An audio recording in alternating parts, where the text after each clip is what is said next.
자, 오늘 함께 나누실 말씀 성도의 사랑 두 번째 시간입니다. 오늘 함께 나누실 말씀은 성도의 사랑 두 번째 시간입니다. 자, 우리 지난 시간에 성도의 사랑 첫 번째 말씀을 나누었는데 오늘은 계속해서 성도의 사랑 두 번째 시간 지난 시간에 나눴던 내용을 조금 더 이렇게 함께 나누도록 하겠습니다. 세상에서 제일 바쁜 것처럼 사는 한 남자가 있었습니다. 그는 택배 회사 직원으로서 해외 배송 업무를 맡고 있었습니다. 물론 그에게도 사랑하는 여인이 있기는 하지만 워낙 그의 일상이 바쁜 터라 데이트 한번 제대로 하지 못했던 그런 신세였습니다. 그리고 찾아온 크리스마스 이브에 그는 자신이 사랑하는 여인과 달콤한 데이트를 즐기려는 중에 또다시 급한 배송 업무에 호출을 받고 비행기에 오르게 됩니다. 그리고 갑작스럽게 찾아온 폭풍 후에 비행기는 추락을 하게 됩니다. 외딴 섬에 떨어진 주인공은 이제 어떻게 살아야 할지 막막할 뿐이죠. 그렇게 날마다 시간에 쫓기면서 분초를 다투며 살았던 그에게 이제 남는 건 시간밖에 없습니다. 그는 외딴 섬에서 자신의 비행기에 있던 몇몇의 그 택배 상자들을 뜯어가면서 생존을 위해서 발버둥을 치게 됩니다. 누구와도 대화를 할 수 없는, 그는 이윽고 혼잣말을 중얼거리고 그럴 수밖에 없는 정말 외롭고 답답한 신세였는데 배구공 하나가 우연하게 발견이 되어지고 거기에 얼굴 모양을 이렇게 그려 넣어서 갑자기 그 배구공에 대해서 친구처럼 대하기 시작합니다. 그리고 이름도 붙여주죠. 윌슨이라는 이름을 붙여줍니다. 그의 무료한 섬 생활에서 아무도 대답하지 않지만 그리고 아무 말도 하지 않는 그 배구공을 향해서 계속해서 주인공은 말을 하기 시작합니다. 그 모든 말을 다 들어주고 있는 윌슨이라는 친구가 생긴 거죠. 그래서 이 주인공은 외롭지만 나름 버틸만 하게 됩니다. 그러던 중에 주인공은 우연히 떠밀려온 판자떼기를 발견하고 또다시 열심히 연구해서 섬을 탈출하고자 부단히 애를 쓰고 노력을 합니다. 여러 실패와 위기를 반복하면서 주인공은 낭망하고 절망합니다. 심지어는 죽는 게 낫겠다고 생각을 하죠. 당연하죠. 섬에 갇혀서 나갈 수가 없으니까요. 그리고 나서 모든 시도, 여러 가지 시도 끝에 주인공은 드디어 탈출의 기회를 잡게 됩니다. 그러던 중에 자신이 만든 배를 타고 탈출을 시도하던 그런 가운데서 거대한 풍랑을 만나게 되고 또다시 그 배는 요동을 치기 시작합니다. 그리고 그 파도 앞에 그 순간 주인공은 자신이 그토록 아끼던 친구 배구공 윌슨을 그만 바다에 빠뜨려서 떠나 보내게 됩니다. 서서히 윌슨을 떠내려가는 것을 바라보면서 주인공은 하염없이 눈물을 흘립니다. 그리고 배구공 윌슨도 왠지 주인공 이름이 척인데요. 주인공을 가여워하면서 서로 작별을 고하는 것처럼 보입니다. 아무 말도 못하고 아무 생명력도 없었던 주인공의 친구 윌슨. 놀라운 사실은 그 윌슨이 그 외롭고 고단하고 두려웠던 그 외딴 섬에서 고립된 삶을 살고 견뎌야만 했던 그 주인공 척의 가장 좋은 친구가 되어 주었다는 것입니다. 그리고 오래전에 제 기억으로는 주인공이 이 섬을 탈출하면서 다시 문명 세계로 돌아와서 자신의 여자친구를 만나는 그 장면보다도 윌슨과 헤어지면서 주인공이 눈물을 흘리는 이 대목에서 저 역시도 가장 감동을 받았던 기억이 납니다. 지금 제가 설명해드린 이 이야기는 많은 분들이 오래전에 보셨을 법한 톰 행크스 주연의 캐스트 어웨이라는 영화입니다. 어떻게 아무 말도 생명력도 없는 차라리 개라든지 고양이라든지 혹은 물고기나 아니면 곤충이라도 뭔가 생명력이 있는 그 무언가라면 좀 더 이해가 쉽겠지만 그냥 찢어진 배구공 하나와 그리도 진한 우정을 나눌 수 있을까라는 생각을 해봅니다. 제가 이런 설교를 준비하고 있던 중에 우연치 않게 이 배구공이요, 최근에 3억 6천만 원에 경매에 내놨는데 팔렸다는 뉴스를 접하게 되었습니다. 3억 6천만 원입니다. 어찌됐건에 예사롭지 않은 배구공입니다. 그만큼 사람들에게도 굉장히 인상적인 장면이었다라는 것을 시사하는 것 같습니다. 설교를 적어 내려가면서 갑자기 그런 생각이 들었습니다. 배구공 윌슨의 가장 큰 매력은 무엇일까? 무엇이 그리도 주인공의 마음을 울렸을까? 그리고 나서 저는 잠깐 이런 생각을 합니다. 아마도 주인공이 섬에 살면서 최소한 그 배구공 친구 윌슨 앞에서는 감출 것이 없었을 것입니다. 섬 생활에서 보여주는 수많은 주인공의 어리석은 행동과 실수, 그리고 실패와 좌절, 그리고 수많은 감정의 모습들, 뭐 절규를 하기도 하고 울기도 하고 소리를 질러보기도 하고 막 미친 듯이 웃어보기도 하고 재밌다고 또 신나해 보기도 하는 이 모든 그의 감정을 묵묵히 지켜보고 있었던 것은 바로 배구공 윌슨이었죠. 심지어 윌슨은 그를 탓하지도 그의 무지함을 비웃지도 그에게 장황한 설교를 늘어놓지도 않았을 것입니다. 그냥 주인공의 모든 것을 다 지켜보고 듣고 그와 함께 했겠죠. 어쩌면 그렇기 때문에 주인공은 윌슨을 떠나보내야만 했던 그 순간 그렇게 서글프게 울었는지도 모릅니다. 있는 모습 그대로를 받아줬던 주인공의 좋은 친구 윌슨이었던 거죠. 성도의 사랑이라는 거창한 제목의 설교, 이제 두 번째 설교를 준비하면서 저는 생각했습니다. 우리가 지난 시간에도 나누었지만 도대체 사랑이라는 게 뭘까? 진정한 사랑, 하나님만이 우리에게 줄 수 있는 그 사랑이라는 게 뭘까? 그냥 우리가 알고 있는 그 사랑 말고요, 진짜 하나님이 우리에게 주시는 그 사랑. 그리고 저는 지난주에 그것을 짧은 한 줄로 말씀드렸습니다. 그것은 바로 있는 모습 그대로가 아닐까라는 생각을 해봅니다. 중학교 시절에 아주 친한 친구가 있었습니다. 뭐 거의 그 친구하고 대부분의 시간을 보냈는데요. 학교 끝나서 학교에서 그 친구와의 시간을 많이 보냈습니다. 지금 생각해보면 지금 이제 와서 생각해보면 그 친구는 저에게 자신의 어떤 삶의 모습을 있는 그대로 그냥 다 보여줬던 것 같습니다. 자신의 형편과 상황을 굳이 감추지 않고 그냥 드러내고 저에게 다 그냥 오픈을 했던 것 같습니다. 그래서 그랬는지 저도 그와 함께 있는 게 아주 즐겁고 편하고 전혀 불편함을 느끼지를 못했던 것 같습니다. 정말 마냥 재미있고 즐겁기만 했습니다. 그러나 좀 더 어린 시절로 더 올라가 보면 제가 초등학교 시절이죠. 예전에도 말씀드렸지만 갑작스럽게 어머니가 교통사고가 나시고 그리고 아버지의 건강도 좋지 않다는 걸 어린 시절에 알게 되었습니다. 그리고 나니까 저는 이런 걸 최대한 그 친구들한테 감추려고 굉장히 애를 썼던 것 같습니다. 그때는 왜 그랬는지 하여간 그런 거를 되게 부모님이 아프시고 약하시다는 걸 이렇게 친구들한테 보여주고 싶지가 않았습니다. 친구들 앞에서 나의 가정에 아무런 어려움도 없고 아무 문제도 없고 그냥 풍요롭고 넉넉한 삶을 살고 있는 것처럼 보이려고 굉장히 혼자서 애를 썼던 것 같습니다. 그러다 보면 뭔가 알 수 없는 불안함이 오고 또 두려운 마음이 생기겠죠.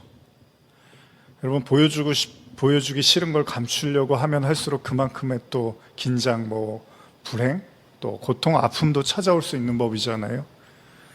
그러니까 우리가 죄 짓고는 못 산다고 하는 것처럼 우리가 무언가를 계속 감추려고 하면 사실은 그 감추려고 하는 게 더 좋으려고 더 이렇게 나를 좀 잘 보여주려고 감추는 건데 오히려 그것 때문에 더 불행해질 수도 있다는 거죠.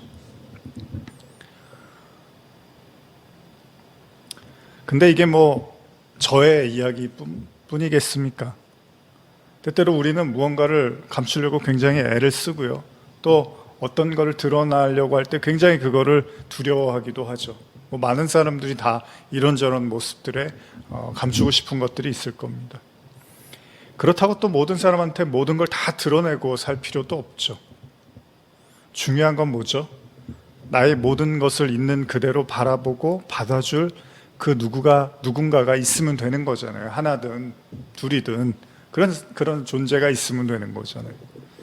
캐스터웨이의 주인공인 척이요, 그 외딴 섬을 버티고 견디게 해주었던 윌슨 같은 친구 하나라도 있으면 되는 거잖아요. 근데 오늘을 살아가는 우리들은 사실 그런 윌슨 같은 친구를 갖는다는 것이 결코 쉬운 일은 아닌 것 같습니다. 어쩌면 이것이 비현실적인 일이기 때문에 사람이 아닌 배구공이 그 역할을 했는지도 모르겠습니다. 있는 모습을 그대로 이해해주고 받아주고 함께 해줄 수 있는 그런 친구가 실제한다는 건 결코 쉬운 일이 아니라는 겁니다. 지독한 고통을 겪던, 삶에서 전혀 생각지도 못했던 암흑과 같은 터널을 지나야만 했던 바로 성경의 고난의 대명사 바로 욥, 그도 그랬습니다. 친구들은 찾아와서 그를 위로한다고 여러 가지 말을 쏟아놓지만 그들과 대화를 하면 할수록 욥의 상심은 더욱더 커져만 가죠. 안타깝게도 욥에게는 아무런 위로도 힘도 되지를 못합니다. 때때로 저는 이런 장면을 보면 인간의 말의 한계를 보게 됩니다. 아마도요, 욥의 친구들도 아기를 가지고 욥을 대하고 싶지는 않았을 거예요. 누가 힘들어하는 친구를 가지고 더 힘들게 만들려고 찾아가지는 않았겠죠. 근데 말이라는 게 그렇습니다. 말을 하다 보면 많은 오해와 왜곡을 낳게 되고요. 그래서 잘못된 이해 때문에 서로 의도하지 않았던 그런 상처를 주기도 하고 받기도 한다는 겁니다. 그리고 그 말은 결국 따스함과 보듬음의 위로가 아닌 날카로운 칼이 되어서 상대방을 꼭꼭 찔러버리기도 한다는 거죠. 어쩌면 그렇기 때문에 아무 말도 할 수 없었던 배구공 윌슨이 친구로서는 더 적격이었을지도 모릅니다. 어쩌면 사랑은 그런 게 아닐까요? 더 이상 그의 앞에서 굳이 감추려고 하거나 아닌 척하지 않아도 되는 것, 있는 모습 그대로를 보여줄 수 있는 그런 것이 아닐까 생각을 해봅니다. 근데 그런 존재가 여러분과 제 곁에 있느냐는 거죠. 우리 모든 걸 있는 모습 그대로 지켜봐 주고 받아주고 그런 존재 말입니다. 얼마 전에 우리는 로마서의 말씀을 통해서 인과율과 관련된 말씀을 좀 나눴던 기억이 있는데요. 인과율이라는 게 뭐죠? 말 그대로 어떤 원인에 상응하는 대가가 따른다는 거잖아요. 그러니까 잘하면 칭찬하고 못하면 벌이 주어지는 거죠. 쉽게 말하면 콩 심은 데 콩 나고 팥 심은 데 팥이 나온다는 거잖아요. 다시 말하면 이 세상의 이치가요, 인과율이라면 우리의 행동 양식에 따라서 상대방의 행동도 결정되어진다는 그런 이야기잖아요. 내가 잘하면 상대방도 잘해주고요, 내가 못하면 상대방도 나에게 잘해줄 이유가 없다는 거예요. 그리고 우리는 그걸 당연하게 또 여기죠. 그리고 또 그렇게 하지 않을 때, 내가 잘해줬는데 제가 이거밖에 안 해줬어, 또 반대로 내가 못해줬는데 제가 나한테 잘해주더라, 이런 것 때문에 서로 옥신각신하고 또 상처를 받기도 하죠. 어쩌면 이 지점에서 사랑이라는 것이 어려울지도 모릅니다. 왜냐하면 사랑이라는 건 상대방의 행동 양식에 의한 것이 아니기 때문이죠. 상대가 어떻게 나오느냐에 따라서 내가 어떻게 행동할지를 결정하는 것이 아니라 나 스스로가 상대방에게 해야 할 행동을 이미 결정한 거다라고 볼 수 있다는 거죠. 진짜 사랑한다면 우리가 이제 사실은 인간관계에서는 인과율이 지배를 많이 하는데 그 법칙이 깨질 수 있는 관계가 이제 부모하고 자식과의 관계죠. 특히 부모로부터 내려오는 그 자식 사랑, 내리사랑이라고 하죠. 이 관계에서는 자녀가 나에게 어떻게 하느냐 하지 못하느냐에 따라서 꼭 사랑이 좌지우지되는 것은 아닙니다. 자녀의 행동과 상관없이 부모의 사랑이 지고지순하게 계속해서 이어지는 경우들이 많이 있다는 것이죠. 오래전에 이미 돌아가신 목사님이지만 그분께서 제가 이제 설교를 듣다가 종종 이런 표현을 쓰셨습니다. 제 기억이 정확하다면 사랑은 감정이 아니라 결정이라는 말을 이렇게 하셨는데 참 맞는 말이죠. 사랑은 감정에 의한 것이 아니라는 거예요. 물론 인간의 사랑은 철저하게 감정에 의해서 움직여지는 경우가 많습니다. 그렇기 때문에 사랑이라는 감정에 부정적인 시선을 보내는 사람들도 많이 있습니다. 왜요? 사랑이라고 해놓고 그 감정이 너무나 빨리 바뀌고 변화되기 때문이라는 거죠. 그러니까 도대체 사랑이 나중에는 사랑이라는 게 뭘까 이제 이런 생각을 할 만큼 인간의 감정이라는 건 변화무쌍하게 흐르기 때문입니다. 그렇기 때문에 인간의 사랑은 쉽게 바뀝니다. 우리는 흔히 그것을 사랑이 식었다고도 말을 하죠. 그런데 하나님의 사랑은 좀 다른 거잖아요. 그 사랑은 식지도 않고 변하지도 않고 어떤 그런 다른 차원의 것을 우리가 하나님의 사랑이라고 하는데, 아까 제가 나눈 그 목사님의 말씀처럼 사랑은 감정에 의한 것이 아니라 결정에 의한 것이라는 표현이 맞을 수도 있습니다. 감정에 의한 사랑은 철저하게 인과 율의 지배를 받겠죠. 상대방의 행동에 따라서 나의 감정도 요동을 치기 때문입니다. 그런데 사랑하기로 결정한 사랑은 좀 다를 수 있다는 거죠.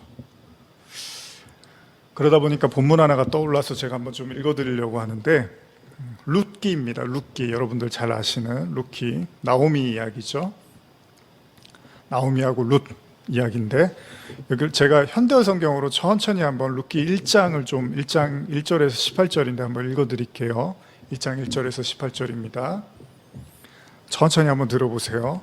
사사들이 활동하던 때에 그 땅에 기근이 든 적이 있었다. 그러자 유다 베들레헴에 살던 어떤 남자가 모압 지방에 가서 더부살이 하려고 아내와 두 아들을 데리고 길을 떠났다. 이 남자의 이름은 엘리멜렉이요, 아내는 나오미, 두 아들은 말론과 기럐이었다. 이들은 유다 베들레헴 출신으로 에브라 집안 사람들이었다. 이들이 모압 지방에 들어가서 한동안 지내다가 나오미의 남편 엘리멜렉이 아내 나오미와 두 아들을 남겨두고 그만 세상을 떠났다. 그 뒤 두 아들은 모압 여인들 가운데서 신부감을 골라 아내로 맞아들였는데, 작은 며느리의 이름은 오르바이고 큰 며느리의 이름은 룻이었다. 이들이 거기에서 10년쯤 살았는데 말론과 기럐도 그만 세상을 뜨고 말았다. 그래서 나오미는 남편과 두 아들마저 여의고 홀로 남게 되었다. 그 무렵 여호와께서 당신 백성을 돌보시어 유다 땅에 풍년이 들었다는 소문이 들려왔다. 나오미는 모압에서 이 소문을 듣고 두 며느리와 함께 그곳을 떠나 고향을 돌아가기로 하였다. 그들이 유다 땅으로 돌아가려고 살던 곳을 떠나 길을 가다가 나오미가 두 며느리에게 이렇게 말하였다. 얘들아, 너희는 이제 친정으로 돌아들 가거라. 너희가 죽은 내 두 아들과 나한테 그토록 잘해주었으니 여호와께서도 너희를 잘 보살펴 주시기를 빈다. 또 그분께서 너희를 돌보셔서 새 남편을 만나 보금자리를 꾸미기를 바란다. 그러고 나서 두 며느리에게 입맞추어 작별 인사를 하자 두 며느리는 울음을 터뜨리며 말하였다. 싫어요, 어머니. 저희는 어머님을 모시고 갈래요. 어머님하고 어머님 결례의 품으로 가겠어요. 그러자 나오미가 말하였다. 얘들아, 돌아들 가거라. 너희가 어쩌자고 나하고 같이 가려고 하느냐? 내가 너희 남편 될 자식들이라도 낳을 수 있다고 생각하느냐? 얘들아, 너희는 새롭게 시작해야 돼. 나는 이렇게 늙어 재혼할 수도 없는 몸 아니냐? 만일 내게 어떤 희망이 남아있어서 오늘 밤이라도 남편을 맞아들어 자식을 낳는다고 하자. 그렇다고 해서 너희가 그 아이들이 자랄 때까지 기다릴 수야 없지 않겠니? 그걸 바라고 재혼을도 하지 않고 무작정 기다릴 수야 없는 일 아니냐? 얘들아, 그건 정말 안 될 말이다. 나야 어차피 여호와께 얻어맞은 신세라고는 하지만 너희들 때문에 내 마음을 말할 수 없이 아프단다. 그들은 다시 소리 높여 울었다. 그러고 나서 오르바는 시어머니께 입맞추어 작별 인사를 하였다. 그러나 룻은 시어머니 곁에 꼭 붙어 떠나려 하지 않았다. 나오미가 다시 타일렀다. 얘야, 내 동서는 자기 결례와 자기 신에게로 돌아가지 않았니? 그러니 너도 내 동서를 따라 돌아가거라. 그러자 룻이 말했다. 저에게 어머님을 떠나 혼자 돌아가라고 너무 그러지 마세요. 어머님 가시는 곳에 저도 가겠어요. 어머님 머무시는 곳에 저도 머물겠어요. 어머님 결례는 제 결례가 아닌가요? 어머님이 섬기시는 하나님은 제 하나님이 아닌가요? 어머님이 눈 감으시는 곳에서 저도 눈을 감겠어요. 어머님 곁에 묻히겠어요. 저는 죽는 한이 있더라도 어머님 곁을 떠나지 않겠어요. 만일 제가 어머님 곁을 떠나게 된다면 여호와께서 어떤 천벌을 내리신다 해도 달게 받겠어요. 룻이 이토록 자기 곁을 떠나지 않겠다고 굳게 결심하는 것을 보고 나오미는 더 이상 아무 말 하지 않았다. 룻기에서 참 감동적인 이야기죠. 시어머니를 떠날 수밖에 없는 그런 상황이었는데 룻이 절대로 어머니 곁을 떠나지 않겠다고 말을 하고 있습니다. 아마도 시어머니 나오미는 굉장히 많은 큰 감동을 받았을 것입니다. 그런 의미로 생각해 본다면 사랑이라는 것은 인간의 마음처럼, 인간의 감정처럼 좌지우지 되어지는 상대방의 행동이나 상대방의 말이나 상대방의 모습에 따라서 좋아하고 싫어하고가 결정되어지는 그런 차원의 사랑은 아닌 것 같습니다.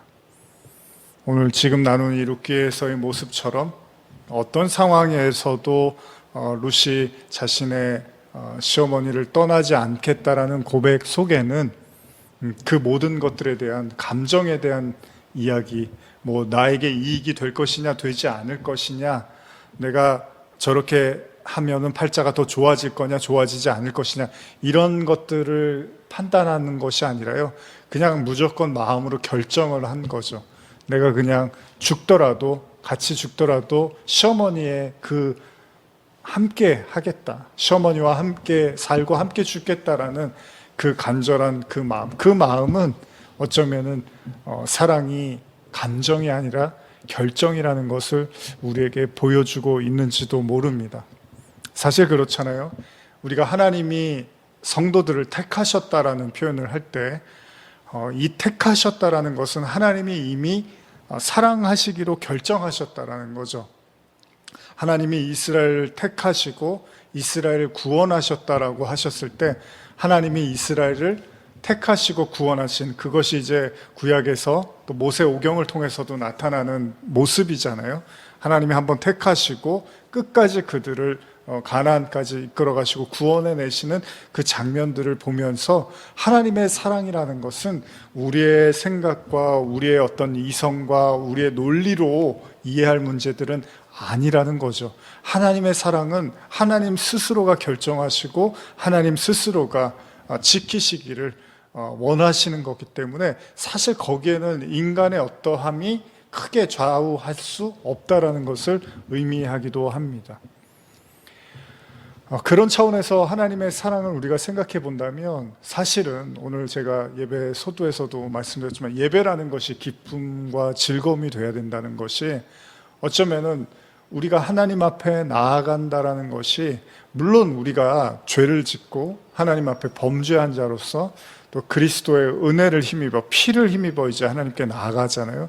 그렇게 나아감에 있어서 하나님께서는 사실은 우리의 어떠한 것들이 문제될 것이 없다라는 거죠. 물론 그렇다고 해서 하나님이 우리에게 아무것도 하시지 않겠다는 이야기는 아닙니다. 이스라엘 백성을 하나님이 부르시고 택하시고 광야를 지나서 가나안으로 가는 많은 그 순간순간마다 하나님은 역사하시고 말씀하시고 가르치시고 때로는 채찍질하시면서 그들을 이렇게 인도해 내셨죠. 우리가 학교를 다닐 때 선생님들이 뭐 좋은 선생님이라는 것이 혼을 전혀 안 내는, 숙제를 하나도 안 내주는 선생님이 좋은 선생님은 아닌 거잖아요.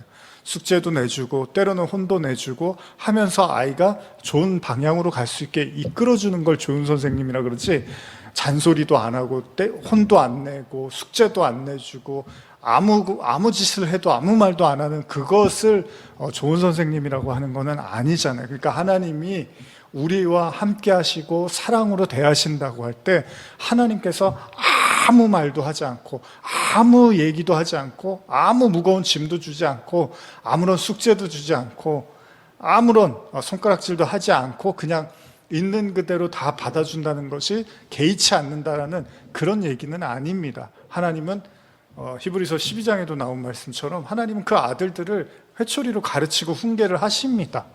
당연히 뭐 부모가 자녀를 훈계하는 건 마땅한 일입니다. 그럼에도 불구하고 우리가 잊지 말아야 될 것은 우리의 인생살이와 우리의 삶의 어떤 그 고난과 무게들이 닥쳐올 때 우리가 하나님이 내 어떤 지금 모습을 보고서 뭐 싫어하시겠지, 좋아하시겠지, 기뻐하시겠지, 슬퍼하시겠지, 이런 많은 우리가 감정들을 가질 수 있는데, 그 속에서 진짜 우리가 인지해야 되는, 믿어야 되는 건 뭐냐면, 하나님은 우리를 사랑하시기로 결정하셨다는 거죠. 룻이 나오미를 따라가듯이 시어머니가 어떤 상황이 있더라도 나는 절대로 어머니를 떠나는 일은 없습니다라고 이렇게 결정하신 것처럼 하나님이 저와 여러분들을 그냥 사랑하기로 결정을 하셨다는 거죠. 여기에서 우리가 안심을 얻을 수가 있는 거죠. 물론 하나님이 징계도 하십니다. 하나님 물론 말씀도 가르치십니다. 말씀을 듣지 않았을 때는 혼도 내십니다. 맞습니다. 그러나 그 모든 것을 넘어선 하나님의 절대적인 그 사랑, 결정된, 택하신 그 사랑에 대한 믿음이 있다면 우리는 우리의 있는 모습 그대로를 창피해하고 두려워하고 불안해하고 피하려고 들 필요는 없다라는 거죠. 여러분 그렇잖아요. 하나님이 우리를 사랑하시기로 결정하셨어요. 우리가 만약에 그걸 이제 믿는다면, 그걸 우리가 알았다면, 우리는 또 한편으로 우리 마음에는 저와 여러분들도 그러면 어떤 상황에도 하나님이 나를 버리시지는 않겠구나. 어떤 상황에서도 하나님이 나를 떠나시지는 않겠구나. 내가 아무리 여러분과 저 자신도 마찬가지지만 아무리 우리 자신을 비하하고 내 자신이 정말로 너무나 뭔가 무능력한 것 같고 이 땅에서 너무나 아무것도 아닌 것 같고 또 때로는 사람들이 우리 자신에 대해서 뭐 비아냥거리고 손가락질 한다 하더라도 우리 마음속에 이 하나님의 사랑에 대한 신뢰가 있다면 그래도 하나님은 나를 버리시지 않겠구나, 떠나시지 않겠구나라는 그 사랑에 대한 확신을 할 수 있을 것입니다. 어쩌면 신앙이라는 것은 그런 것 같아요. 우리가 있는 모습 그대로 하나님께 나아간다라고 했을 때, 우리가 지난주에도 마지막에 마무리하면서 이제 치장하는 것에 대한 그런 구절들을 읽었잖아요. 제가 한번 더 읽어드릴게요. 예레미야 말씀이었는데, 예레미야 4장 30절이었는데요. 제가 현대어로 읽어드릴게요. 그런데 예루살렘아, 내가 무엇을 하고 있느냐? 너는 이미 죽게 된 목숨인데 아직도 내가 붉은 옷을 화려하게 차려입고 온갖 보석으로 치장하고 눈까지 애교 있게 그리고 꾸미느냐? 그런 것에 더 이상 내게 조금도 도움이 되지 않을 것이다. 내 정부들은 이제 내 음란한 모습에도 실증이 나 있다. 그들은 이제 필요 없는 너를 죽여 없애려고 한다. 이러면서 그 인간이 스스로를 치장하는 것에 대해서, 사실 이것뿐만 아니라 뭐 에스겔서라든지 말씀들 보면은 그 하나님 앞에 화려하게 어떤 치장하고 나오는 것에 대해서 하나님이 굉장히 그것에 대해서 이렇게 불편해 하시는 그 하나님의 모습을 우리가 볼 수 있는데, 있는 모습 그대로 우리가 주님 앞에 나아간다라는 것은 어떤 의미일까요? 있는 모습 그대로 나아간다는 것은 사실은 하나님이 우리의 모든 것을 다 아신다는 거잖아요. 그러니까 치장을 한다라는 것은, 그러니까 원래 내가 가지고 있던 모습을 조금 이렇게 더 꾸며서 그런 모습이 없는 것처럼 내지는 그거보다 좀 나은 사람처럼 이렇게 치장을 한다라고 하죠. 그걸 우리가 치장한다고 하는 건데, 하나님이 나오실 때 하나님이 인간에게 치장하고 나오라고 하시지는 않죠. 있는 모습 그대로. 우리는 뭐 이 얘기를 너무나 잘 알고 있잖아요. 근데 이게 이제 의미하는 게 뭘까? 하나님은 이미 사랑하기로 결정했어요. 사랑하기로 결정했다는 건 사실은 치장을 하고 안 하고는 관계가 없다는 거죠.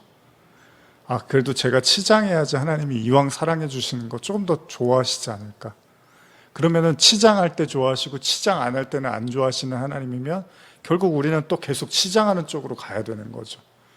근데 그게 아니라 하나님이 인간을 사랑하기로, 백성을, 성도를 사랑하기로 결정했다는 사실을 우리가 알게 되면 방종하라는 게 아니고요. 어차피 내가 뭐래도 하나님이 사랑하니까 내가 하나님 앞에서 정말 아무렇게나 살아도 되겠구나, 그런 얘기를 하고 싶은 게 아니라,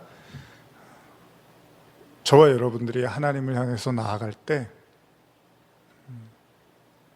먼저 여러분 자신의 모습, 여러분 스스로의 모습을 사랑해야 된다는 거죠. 인정해야 된다는 거죠. 우리가 지난주에 나눴던 것처럼 아담과 하와가 처음 범죄를 저지르고 자기의 벗은 모습을 수치스럽게 여김으로써 하나님의 낯을 피하게 됐죠. 거기서 모든 게 이제 시작이 되죠. 하나님이 두려워지기 시작하고, 그래서 하나님을 도망다니고 피해 다니게 되는데, 그러면서 아담이 가린단 말이죠, 스스로를. 그러니까 가만히 보면 하나님이 말씀에도 내 이웃을 내 몸과 같이 사랑하라고 이렇게 말씀을 하시잖아요.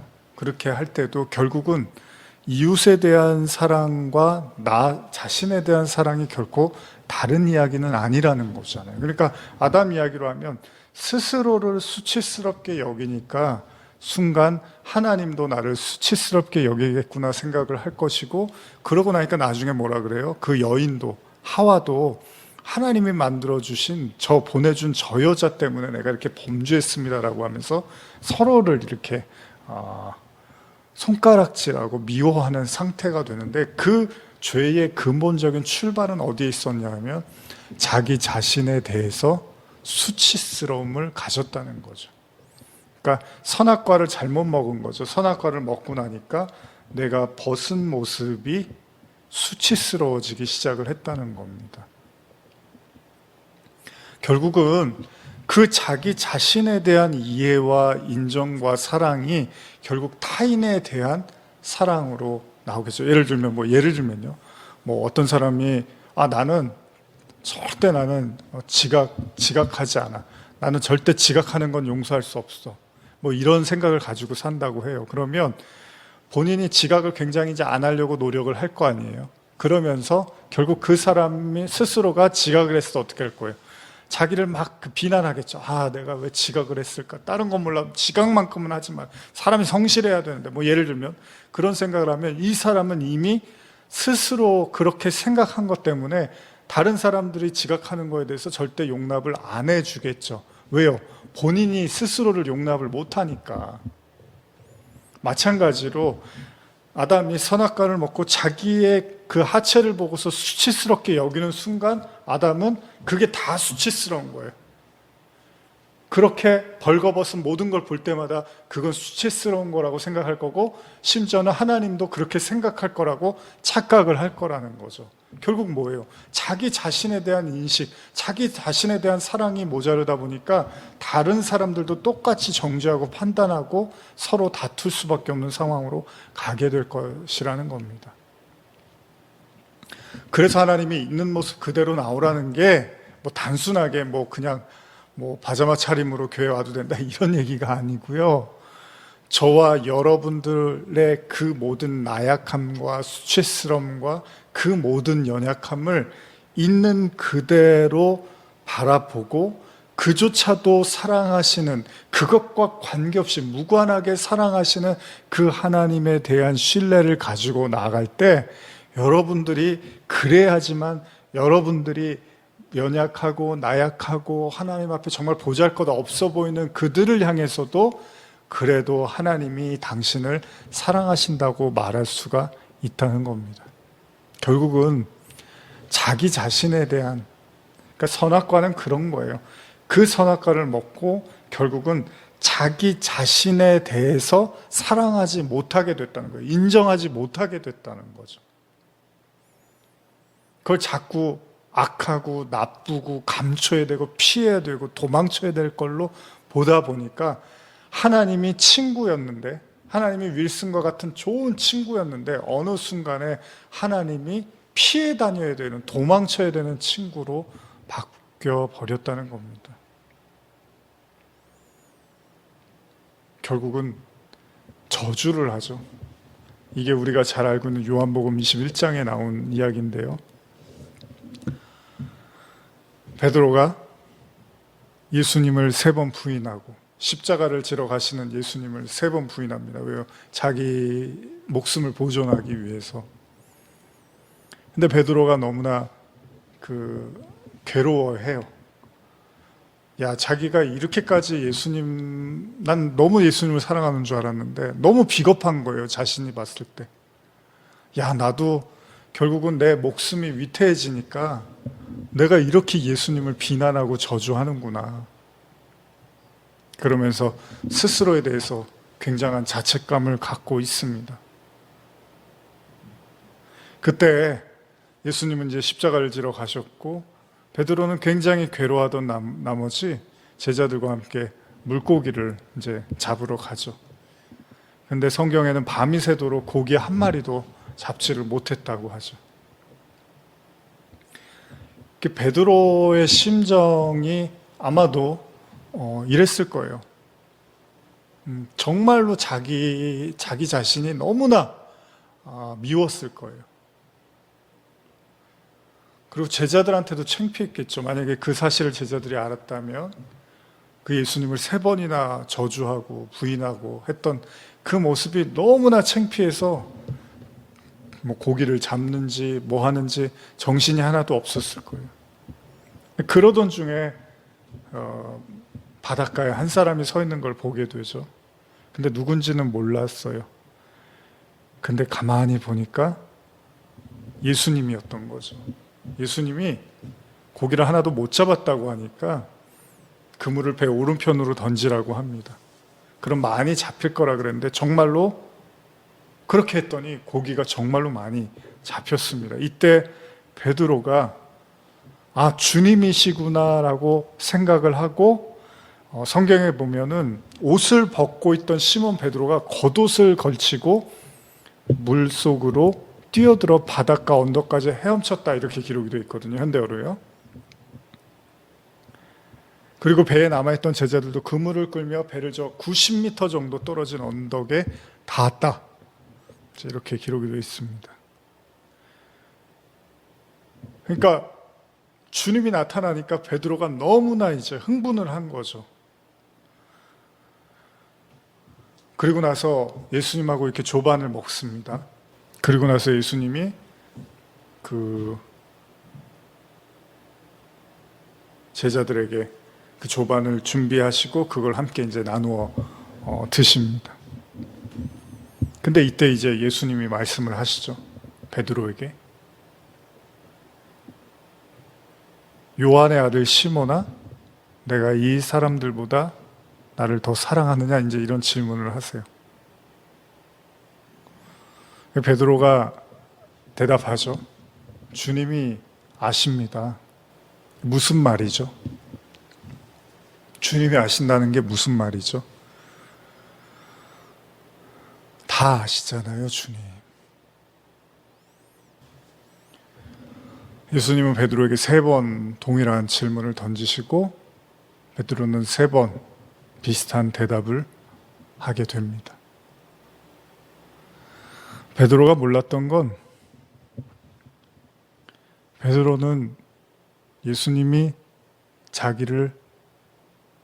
베드로가 자기를 사랑하고 뜨거운 열정이 있고 날마다 예수님을 위해서는 모든 걸 다 할 수 있는 그런 모습을 보여줬기 때문에 자기를 사랑하시는 줄 알았어요. 항상 1등 제자처럼 항상 최고의 예수님에 대한 사랑을 가진 제자처럼 항상 예수님을 위해서는 정말 목숨도 내놓을 수 있는 제자처럼 그렇게 행동했기 때문에 예수님이 나를 사랑하신 거라고 생각을 했던 거죠. 근데 자기가 예수님을 저주하고서 그리고 나서 부활하신 주님을 만나고 나니까 주님은 그래서 베드로를 사랑한 게 아니었다는 걸 알게 된 거죠.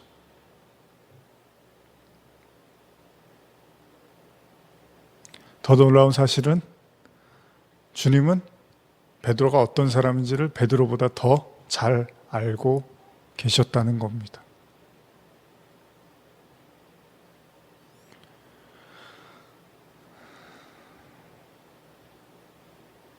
사실 하나님의 사랑은 너무나 큽니다. 저 자신도 이렇게 기도하면서 하나님께 나아갈 때 묵상하다 보면 너무 하나님께 까부는 것 같아요, 제가. 하나님이 어떤 분이신데 참 제가 하나님을 들었다 놨다 하고 때로는 막 원망하고 막 위협하고 정말 지나치지 않나 막 하나님을 향해서 비난하고 지나온 어떤 제 신앙생활의 발걸음을 보면서 참 제가 하나님을 몰라도 너무 모르는구나, 제가 하나님을 무시해도 너무 무시했구나, 뭐 이런 생각들을 좀 하게 됐었는데 하나님은 너무 크신 분이죠. 근데 여러분, 그 하나님이 그 위대하고 크신 분이 언제 더 드러나냐 하면 인간이 자기 모습을 이렇게 철저하게 직면하게 될 때 그때 하나님의 사랑을 더 알게 되는 것 같아요. 제가 탕자의 비유를 통해서도 예전에 설교도 드렸지만 탕자가 아버지랑 같이 있을 때는 아버지의 사랑이 안 보였는데 집에 떠나서 흥청망청하고 돈 다 쓰고 그리고 나서 정말로 다 무일푼이 돼갖고 정말로 처절하게 이제 갈 곳이 없어서 아버지 집에 왔을 때 비로소 아버지가 정말로 사랑이 어마어마한 분이구나라는 걸 이제 탕자가 알게 되죠. 그런 것처럼 인간도 지금 이 베드로 이야기도 그렇지만은 여러분들이 하나님의 사랑이 잘 안 느껴지신다면 내가 신앙생활을 오래 하는데 그렇게 하나님이 이렇게 크신 분인지 모르겠고 마음이 넓으신지도 잘 모르겠고 사랑도 잘 안 느껴져요, 뭐 이런 생각을 혹시 하신다면요, 혹시 여러분들이 여러분들 자신을 아직도 있는 모습 그대로 인정하지 않고 있는지는 아닌지 한번 생각해 보실 필요도 있습니다. 여전히 여러분도 아담이 선악과 먹고 도망치고 감추고 피하고 하나님 앞에 서기를 두려워했던 것처럼 여러분들도 하나님 앞에 서는 것에 대해서 여전히 스스로를 내려놓고 있지 못한지는 아닌지 생각해 볼 필요가 있습니다. 하나님은 우리가 생각하는 정도의 그런 분이 아니십니다. 근데 인간이 선악과라는 죄는 그런 것 같아요. 딱 그걸 먹고 이제 자기 눈이 밝아지면 딱 자기 수준으로만 보는 거예요, 모든 걸. 그래, 하체가 이거 창피한 거야, 이거 빨리 가려야 돼, 여기 있는 사람들 다 이거 창피한 거야, 저렇게 살면 안 되고 이렇게 살면 안 되고 이렇게 살면 안 되고 다 저거 감춰야 될 것들이야, 다 화장해야 되는 거야, 더 자기를 꾸며야지, 가꿔야지, 더 하나님 앞에 그럴듯한 모습으로 서야지, 이렇게 아직도 착각하고 그 선악과에 취해서 살고 있는 건 아닌가 생각해 볼 필요가 있습니다. 베드로처럼 내가 주님을 위해서 목숨 다해서 사랑하고 내가 주님을 위해서 정말 모든 걸 다 할 수 있습니다, 다른 사람은 다 떠나도 나는 절대 주님을 떠나지 않겠습니다라고 이렇게 생각해서 주님이 자기를 사랑한 걸로 그렇게 착각하고 있다면, 그러면 그렇게 믿어버린 하나님은 결국 저주해버릴 거예요, 여러분들이 베드로처럼. 왜요? 자기 수준인 줄 아니까. 예수님이 자기 수준인 줄 아니까 막 저주해버리는 거예요, 함부로. 근데 진짜 베드로가 그걸 깨달는 순간, 그래서 나 사랑하신 게 아니었구나, 아니 심지어는 그런 내가 그 어떤 사람인지도 다 알고 계셨구나라는 걸 아는 순간에 베드로는 비로소 하나님의 사랑이 얼마나 크고 넓은지를 경험하게 됐다는 것입니다. 거기에는 먼저 자기 자신에 대한, 어떻게 보면 있는 모습 그대로 모든 그 껍데기를 벗어버리고 정말 하나님 앞에 그냥 맨몸으로 알몸으로 그냥 있는 모습 그대로 먼저 나아갈 수 있는 우리의 믿음과 용기가 필요하지 않나 생각을 해보게 됩니다. 아니, 설령 우리가 그렇게 못하더라도 주님은 우리에게 그렇게 하실 겁니다. 왜냐하면 하나님은 이미 저와 여러분들을 사랑하시기로 결정하셨기 때문입니다. 기도하겠습니다. 하나님 아버지,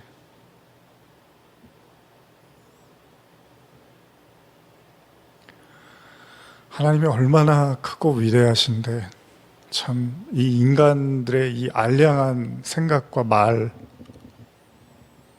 그 하나님을 너무나 작고 초라한 신으로 만들어 버립니다. 그것이 우리의 죄일 것입니다.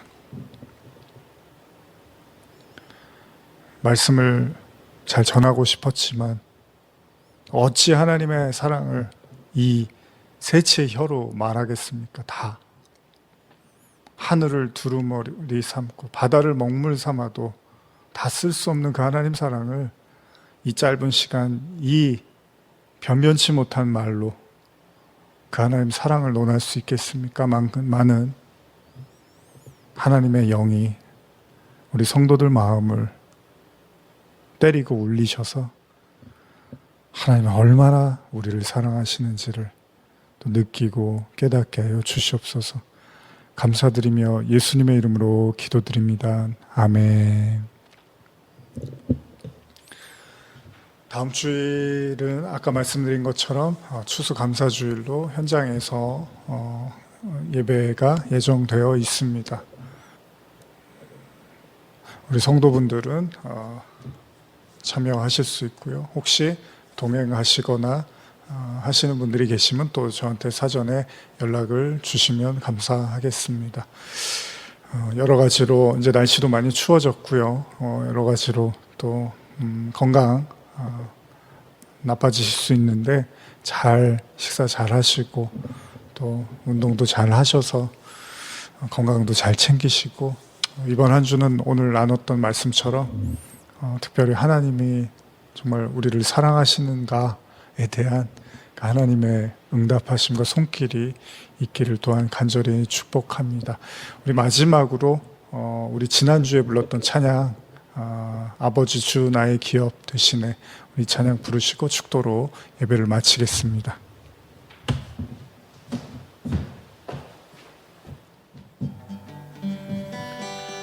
아버지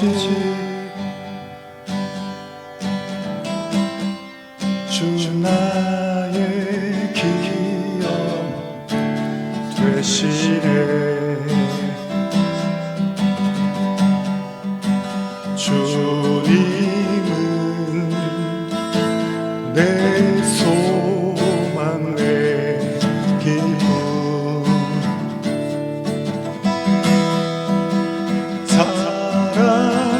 사랑합니다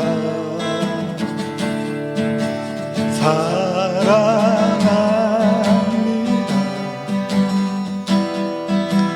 나의 기쁨 주님을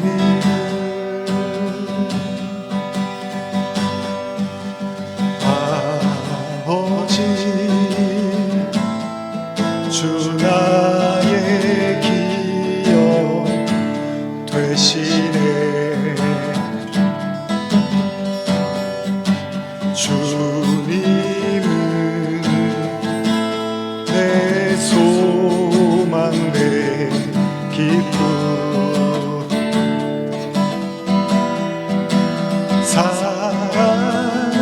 사랑합니다 사랑합니다 나의 기쁨 주님을 사랑합니다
하나님 아버지, 사랑합니다. 오직 주님만 내 뜻과 정성 다해 사랑합니다. 감정이 아니라 결정하신 주님, 끊을 수 없는 하나님의 사랑, 변하지 않는 하나님의 사랑, 하늘을 두루마리 삼아 바다를 먹물 삼아도 다 쓸 수 없는 하나님의 사랑, 그렇게 큰 하나님의 사랑 앞에서 우리는 여전히 인과율에 빠져 계산하고 있습니다. 우리의 헛된 생각들이 다 무너지게 하시고 하나님의 사랑 안에서, 그 사랑의 파도 안에서 헤엄치며 자유를 누리게 하여 주시옵소서. 지금은 우리 주 예수 그리스도의 은혜와 하나님 아버지의 사랑과 성령의 교통하심이, 내가 나를 사랑하느냐 주께서 아시나이다. 우리의 모든 것을 아시는 주님 앞에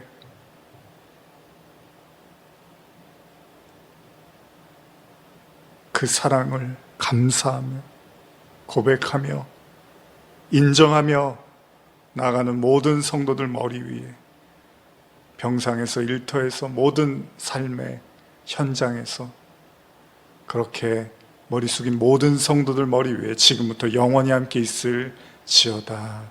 아멘. 사랑합니다.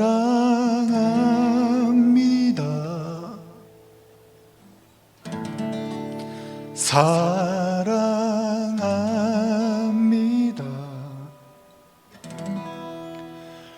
나의 기쁨 주님을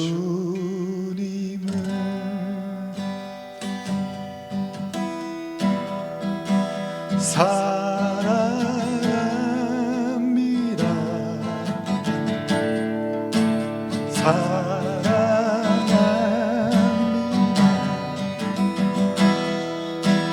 나의 기쁨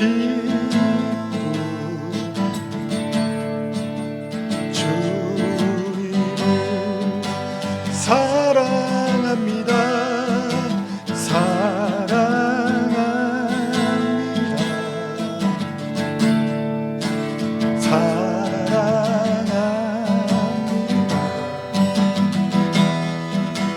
나의 길